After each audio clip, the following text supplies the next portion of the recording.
Hello, and welcome to another Behind the Poem story about the poems that are in my first collection, Between Hindsight and Foresight. I would like to thank you for watching, and I hope that you enjoy the videos, that you get something from the videos and learning more about me and more about where the poems come from. This week's poem is called Motorway Music. And this is a bit of a lighter poem. I realized that I had been doing quite a lot of heavy poems, and I decided I wanted to share with you one of the lighter, sillier poems that I have written and that I included in the book.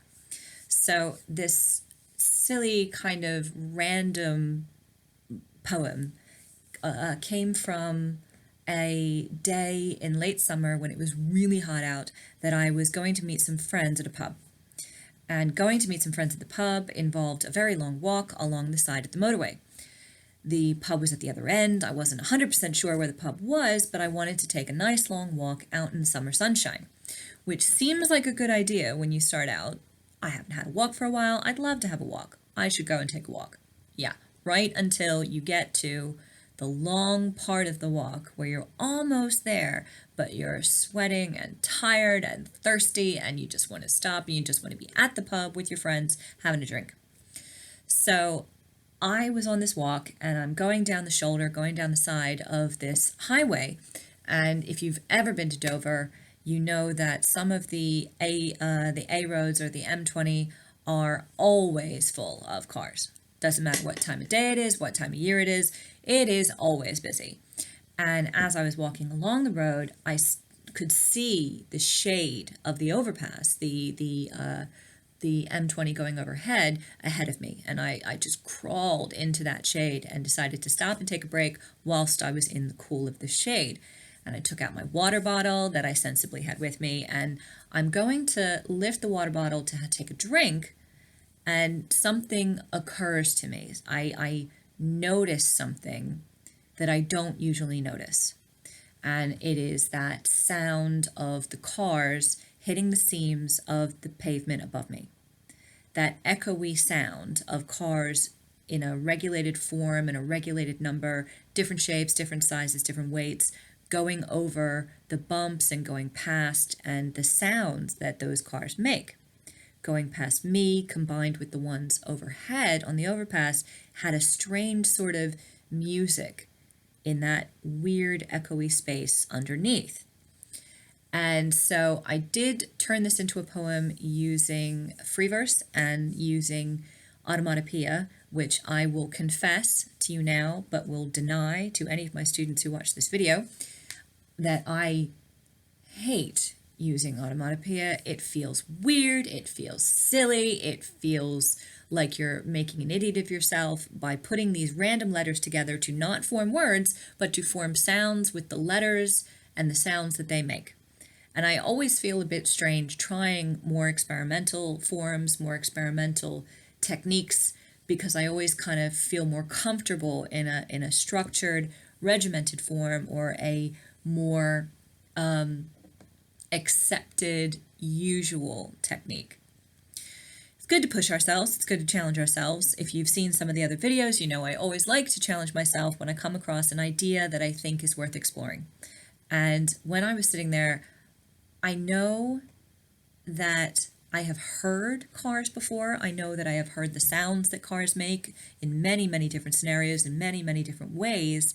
But there was something about that moment when I was hot and tired and resting and in that echoey space that I just randomly noticed how interesting the regular rhythm of that was.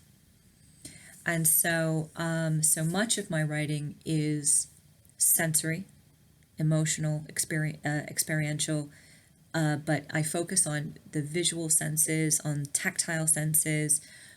I very, very rarely focus in on only one of my senses. Usually it's multiple senses within a poem, but I very rarely focus on just the sound. The sound has been included in other poems that I have that are sensory, but just the sound, only the sound, in that environment where you can't escape it and it's all around you. It was interesting. It was interesting to experience that moment And then it was interesting to try and capture that moment in something remotely like a sound photograph. Trying to form the automatopoeias to get the right sound for what I was hearing was difficult. But it was a fun experience. It was a unique experience to notice something I've never noticed before, and then to try and get that something down on paper, to try and get it to be light and fun and interesting, but not so silly that it would seem like a pointless poem to write. That moment was musical, and it was cars that were making the music, cars and cement, which are not two things I would normally have associated with poetic, sensory lavishness.